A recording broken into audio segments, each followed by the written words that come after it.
This is Ross with The Verge, and I've got Addie Robertson with us, and this is probably the greatest day in my professional career. It is a Sunday. I should be at home at a brunch, or anywhere else for that matter, but I'm working because it's a toy fair.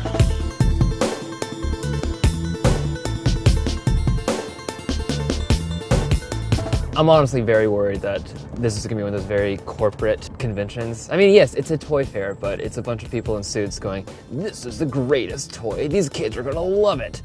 And it's like, you know, Star Trek action figures. Actually, that would be cool. I like Star Trek action figures. Oh my god. This is awesome. How long did it take to make? It took about a month. It took a month to make. Over 250,000 blocks. 250,000 blocks. Weighs about a ton. Wow. Yeah. Where are all the kids? Well, actually, there isn't any kids allowed, being that it's only among the distributors, the exhibitors, licensors, buyers, and everything. So there's no kids at all this week? No, none. So, I understand it's a toy show and everything, but yeah, there's no kids. But there's no smiling faces. Everyone looks very serious. They're networking a lot. It's business. It's business, but it's fun. Why aren't they having fun? I have no idea. Can you tell me a little about yourself? You're better off talking to one of the other characters. This is Lola. Lola is a monster, but don't be scared. She's always smiling. You'll see them at retail throughout all the specialty retail stores. We're real excited about them. The price is about $5.99 to $10.99. Great pricing. We cover everything from plush to novelty to drinkware. We have slippers, we have pool toys, we have rubber balls, we have anything you could want for your home or your office or your car, we have. This is going to be the next big item coming next Christmas. We specialize in mostly light up products. Highway patrol, snow skateboarding, all sorts of different things that appeal to children.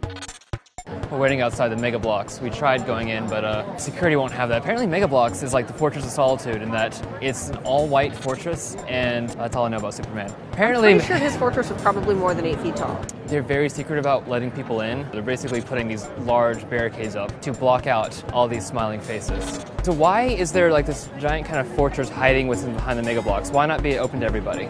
Because we have a lot of new things coming up and a lot of secret things coming up, so we can't have everybody see it right away.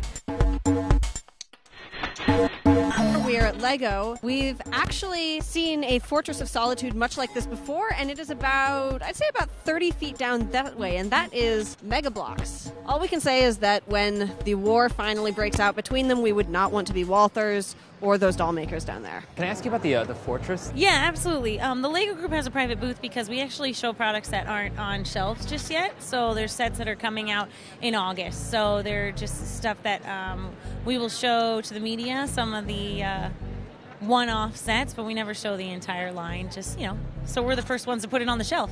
So we have DC Comics and Marvel Comics, and then we will also have 2 sets based on the upcoming Avengers movie. Power Rangers came back last year in a big way with Samurai, and now it's coming Super Samurai for next year. Lord of the Rings, where we have everything. So I'm not sure if you're familiar with World of Warcraft or if you play. A little too much. And we also have LEGO Star Wars sets based on everything from the Clone Wars to all of the movies. So this is really bringing the world of Halo into construction with vehicles, characters. This is our 3rd year with Halo. We've had a lot of success. We try to stay true to our licenses, actually, so now you'll see in our licenses that if it's something that's in the movie, we will recreate it for them. But when it becomes our own licenses, the LEGO themes that we create, we really still try to steer clear of violence. Who was the first to put the fortress, you guys or Mega Bloks? Oh my gosh. That's a good question. I have no idea. It almost was like a Cold War how close you guys are. Well, yeah, I don't know. So we were talking with LEGO a little bit.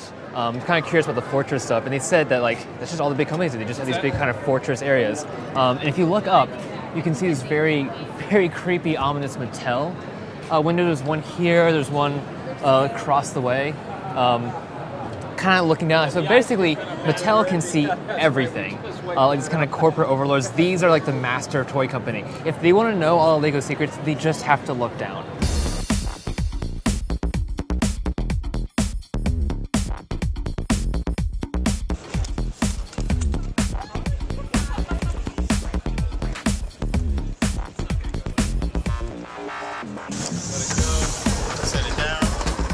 How much Diet Coke do you get rid of in a day doing this? In a day, 150 to 200 bottles. Throughout Toy Fair, we had, last year I think we had 600 bottles. Oh my God.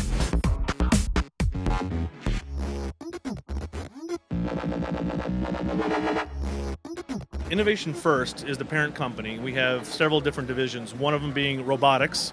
We do educational-based robotics, and that knowledge of the robotics is actually what drove us into the toy industry. So instead of other companies being a toy company trying to do robotics, we know robotics, and we can then make toys out of them. So 5 years ago, on a whim, we kind of decided to make the original, and this is a kind of a six-legged walking robot. So he walks and he's got little bump sensors, and so when he encounters an obstacle, he will stop and move. He also has a sound sensor.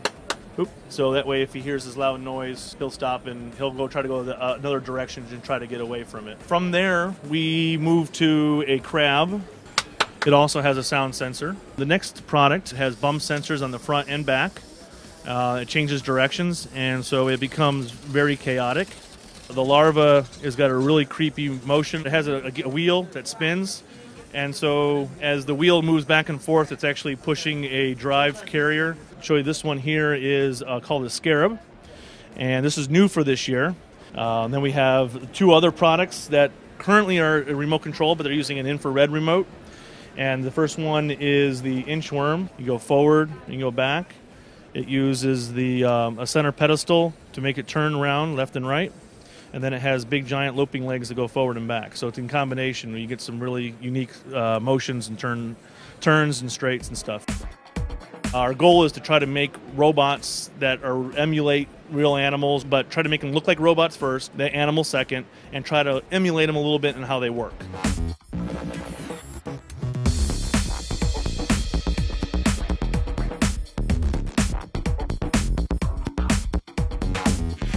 We're here with Randy Falk, the man who actually designed the replica portal gun. So, who came to you first? Did Valve come to you, or do you guys go to Valve and say, I want to make a portal gun? Valve actually came to us at Toy Fair last year.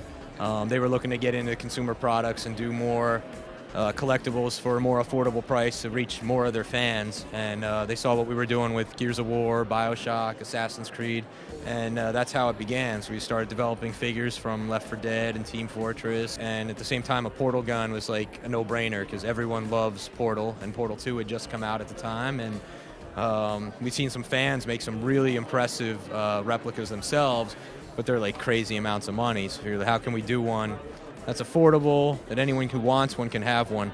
This is the initial prototype. We're making a few final tweaks, but we'll be out on the market hopefully May, June of this year, and 5,000 edition, $130 retail. And you've seen, okay, so you mentioned you've seen the other portal gun creators out there. Have you ever reached out to them saying, hey, we like what you do, would you let me come work for us, these are expertise here? I haven't yet. I mean, there's some guys that do amazing stuff. The problem is when you're doing one of a kind or doing it just for a labor of love, you can put all the bells and whistles in you want and make it balls out awesome, but it's also, you know, $1,000, whereas we have to figure out how we can do this that a factory in China can mass produce it for an affordable price.